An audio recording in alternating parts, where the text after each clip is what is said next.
अध्यक्ष महोदय, मी आपल्या अनुमतीने सन 2020 चे विधानसभा विधेयक क्रमांक 53 महाराष्ट्र आंतरराष्ट्रीय क्रीडा विद्यापीठ विधेयक 2020 मांडत आहे. विधेयक मांडण्यात आले. शोक प्रस्ताव. एक वेळ सुधीर बाबू. अध्यक्ष महाराज, 10 विधेयक आपण आता पुनर्स्थापित करतोय. आम्हाला फक्त एवढीच पॉइंट ऑफ इन्फॉर्मेशन तुमच्या माध्यमातून हवी आहे की आपण अधिवेशन उद्या एकच दिवस आहे, 6 वाजता गिगोटीन ठेवायचा निर्णय झाला आहे. आता या 10 बिघावर आपण चर्चा कधी करणार आहोत?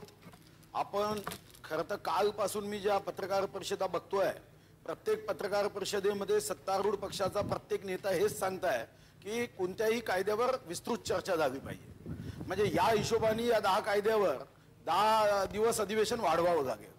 आता एकदा आम्हाला हे समजू द्या की अधिवेशन 10 दिवसाचा वाढवण्याचा निर्णय झाला आहे का? नंबर 1. नंबर 2, या 10 बिघापैकी स्पेसिफिक कोणतं बिल तुम्ही घेणार आहात, म्हणजे आम्हाला त्याच्यावर अभ्यास करता येईल. आणि आपण एकदा आता ठरवलंय की कोणतंही विधेयक घाई गर्दीत बिलकुलच मंजूर नाही करायचं. आता घाई गर्दीत मंजूर करायचंच नाही आहे, अभ्यास, चर्चा, डिस्कशन, मुद्दे हे केले पाहिजे. आता मुद्द्याच्या आधारावर विधानसभा चालवावी, गुद्द्याच्या आधारावर चालू नये. दादा अध्यक्ष महाराज, 10 बिल महत्वाचे आहे. आमच्याकडून पॉइंट ऑफ इन्फॉर्मेशन आहे, तुम्ही आमचे रक्षण करते आहात. आपण त्यांना नाही अध्यक्ष महाराज, जबाबदारी तुमची आहे. ऐका ना, आज आपल्या सभागृहातले सन्माननीय सदस्य भालके ते त्यांचा शोकप्रस्ताव आणि आपल्या सिटिंग आहे. यामुळे माझं असं आहे की माझं म्हणणं असं आहे की आपल्या सन्माननीय मंत्री सांसद यांच्याशिवाय एकदा बसून मान्य पण एकदा बसून त्यांच्याशी चर्चा करत. चला, शोकप्रस्ताव. अरे आपल्या सिटिंग आमदार सिटिंग उद्या बोला ना तुम्ही. अरे अशोकजी उद्या बोला. सिटिंग अरे सिटिंग आमदाराचा काय. अध्यक्ष महोदय, गेल्या काही दिवसांमध्ये आपल्याला सर्वांनाच कल्पना आहे की आपल्या सोबत काम करणारे काही आमदार, काही माजी आमदार त्यांच्या मतदारसंघातील जनतेचं प्रतिनिधित्व केलेलं आहे आणि आपल्या आयुष्यामध्ये हे प्रतिनिधित्व करत असताना जनतेसाठी भरीव कामगिरी सुद्धा केलेली होती.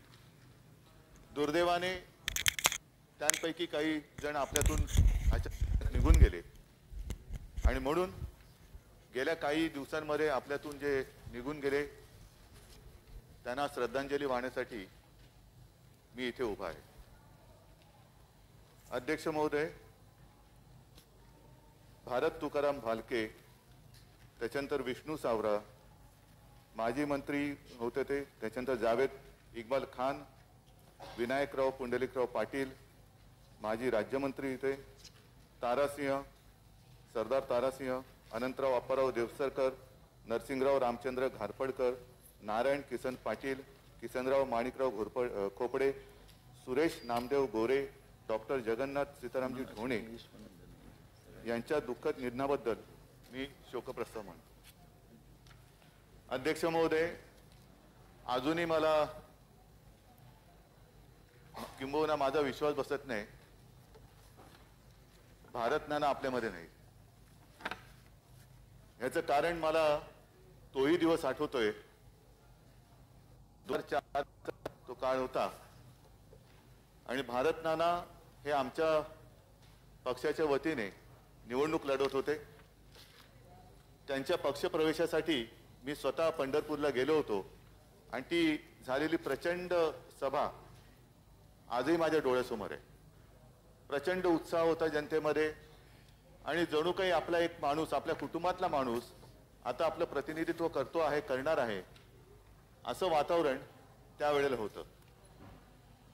त्या निवडणुकीत भारतनानांचा दुर्दैवाने पराभव झाला, पण मुळामध्ये पैलवान असणारा हा माणूस एखाद्या पराभवाने हार मानेल तो कसला.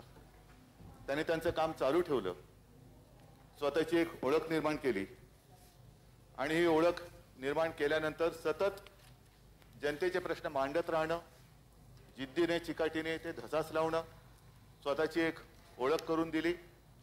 समोर बघितल्यानंतर हा माणूस करारी, कारण पैलवान होतेच, धिप्पाड आणि असं कठोर वाटायचं. पण बोलायला लागल्यानंतर त्यांच्यातली जी एक संवेदनशीलता होती, जनतेप्रती त्यांची जी एक भावना होती, ती प्रामुख्याने दिसून यायची. लढत राहिल्यानंतर आत्ताचं जे एक वातावरण आहे कोरोनाचं, जगभर या कोरोनाच्या संकटाने सर्वांनाच ग्रासलेलं आहे. दरम्यानच्या काळामध्ये भारतनानांना कोरोना झाला, पण त्याच्यावरही त्यांनी मात केली. मुळामध्ये लढवय्या माणूस कोरोनावरती मात केली. पण काही लढाया अशा असतात की शत्रू कसा घात करेल आणि कसा तो विजय मिळवेल सांगता येत नाही. कोरोनातून बाहेर पडल्यानंतर इतर ज्या काही त्यांच्या सहव्याधी होत्या आणि इतर काही जे दुष्परिणाम व्हायचे होते, त्याच्यामुळे कुटुंबियांची काळजी किंबहुना कुटुंबीय आणि इतर सर्वजण त्यांना सांगत होते की नाना थोडी काळजी घ्या, थोडं थांबा. पण त्याकडे दुर्लक्ष करून नाना लढत राहिले आणि लढता लढता आपल्यातून निघून गेले. ही अशी माणसं ज्या वेळेला सोबत काम करत असतात त्यावेळेला साहजिकच आहे आपल्याला सुद्धा एक ग्रुप येत असतो, एक सच्चा सहकारी आपल्या सोबत काम करतोय, चांगलं काम होतंय याचं सुद्धा एक समाधान असतं. पण दुर्दैवाने भारतनाना अनपेक्षितरित्या आपल्यातून निघून गेले. एक गावरान वक्तृत्व होतं आणि त्या गावरान वक्तृत्वाच्या जोरावरती त्यांनी स्वतःचा एक असा खास समर्थक वर्ग, समर्थक म्हणजे त्यांच्या कार्याचा समर्थक वर्ग हा निर्माण केला होता. सलग 18 वर्ष त्यांनी विठ्ठल सहकारी कारखाना, साखर कारखान्याची त्यांनी धुरा वाहिली होती. आणि मी स्वतः अनुभवलेलं आहे. ज्या दिवसापासून मी मुख्यमंत्री पदाची धुरा स्वीकारली, दादा आपल्याला सुद्धा कल्पना आहे की एखादी गोष्ट त्यांनी मनात घेतल्यानंतर ती पूर्ण होईपर्यंत त्यांनी ती सोडली नाही. असे हे भारतनाना आपल्यातून अचानक निघून गेले. त्याच्यानंतर आपल्या महाराष्ट्र राज्याचे माजी मंत्री विष्णू सावरा सुद्धा, ज्याप्रमाणे मी म्हटलं की भालके नाना हे सुरुवातीला शिवसेनेत होते, नंतर आता पुन्हा आमच्या सोबत आले होते, तसंच सावराजी सुद्धा जेव्हा आमची भारतीय जनता पक्षासोबत युती होती तेव्हा सलग त्यावेळेला 20 ते 25 वर्ष एक सहकारी म्हणून त्यांनी काम केलं. साधा माणूस आणि माणसाचं आयुष्य कसं बदलतं, कोणत्या दिशेने आपण जायचं, साधारणतः कोणीही चांगल्या पगाराची नोकरी सोडून अनिश्चित असलेल्या या राजकारणामध्ये उडी मारण्याचं धाडस करत नाही. ते सावराजींनी केलं होतं. बरं केलं ते कोणत्या विभागामध्ये केलं? शहरी विभागात नाही तर आदिवासी विभागामध्ये. आणि अत्यंत मितभाषी, सौम्य, जिद्दी, चिकाटी ही तर होतीच, पण आदिवासी विभाग म्हटल्यानंतर वाडा तालुक्यात त्यांचा जन्म झाला होता, गालतरे येथे. आणि बँक ऑफ इंडियामध्ये नोकरी होती, ती त्यांनी सोडली. नंतर अरविंद आश्रमशाळा, माधवराव काणे आश्रमशाळा, छत्रपती शिक्षण मंडळ, कल्याण प्रगती प्रतिष्ठान अशा विविध ठिकाणी त्यांच्या सामाजिक कार्यात त्यांनी सक्रिय भाग घेतला.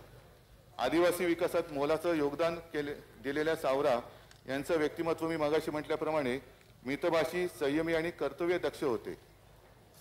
असा हा माणूस ज्या वेळेला पालघर जिल्हा नव्याने निर्माण झाला तेव्हा त्या पालघर जिल्ह्याचा प्रथम पालकमंत्री होण्याचा मान सुद्धा त्यांना मिळाला. आणि कधीही कर्तव्याला न चुकणारा असा हा एक चांगला लोकप्रतिनिधी आपण गमावलेला आहे.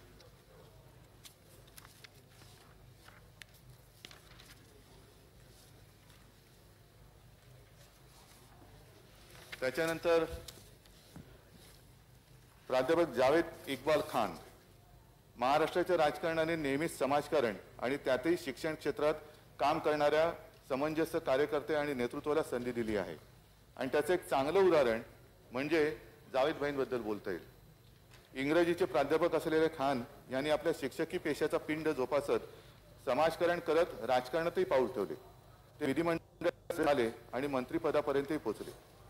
जावेद भाई यांचा जन्म 1 ऑक्टोबर 1943 रोजी उत्तर प्रदेशमधील जौनपूर येथे झाला. त्यांचे शिक्षण MSc BEd पर्यंत झाले होते. शैक्षणिक क्षेत्रातले सक्रिय नेतृत्व ही त्यांची ओळख होती. प्राध्यापक खान यांनी सन 1968 ते 1985 या काळात मुंबईतील साठे विद्यालय, खालसा महाविद्यालय तसेच महाराष्ट्र कॉलेजमध्ये प्राध्यापक, गणित व सांख्यिकी विभागाचे विभाग प्रमुख, मुंबई विद्यापीठातील बोर्ड ऑफ स्टडीजचे सदस्य म्हणून उत्तम कार्य केले. महाराष्ट्र हज कमिटीचे अध्यक्ष, ओरिएंटल एज्युकेशन सोसायटीचे संस्थापक अध्यक्ष, महाराष्ट्र एज्युकेशन सोसायटीचे चेअरमन, महाराष्ट्र राज्य उर्दू संस्थेचे अध्यक्ष, रेल्वे सिक्युरिटी बोर्डाचे चेअरमन, सेंट्रल हज कमिटीचे अध्यक्ष तसेच सिडकोचे अध्यक्ष म्हणूनही त्यांनी उत्तम कार्य केले होते. प्राध्यापक खान यांनी 1985 व 90 या सलग 2 निवडणुकातून निवडून येऊन मुंबईतील ट्रॉम्बे मतदारसंघाचे विधानसभेत प्रतिनिधित्व केले होते. 1985 ते 1990 या काळात शिक्षण, तंत्रशिक्षण, गृहनिर्माण, राजशिष्टाचार आणि अवकाफ खात्याचे राज्यमंत्री तसेच सन 90 ते 95 या काळात गृहनिर्माण, विशेष सहाय्य, कामगार खात्याचे मंत्री म्हणून काम करताना अल्पसंख्याक समाजातील युवक युवती शिक्षणाच्या माध्यमातून विकासाच्या मुख्य प्रवाहात यावेत याही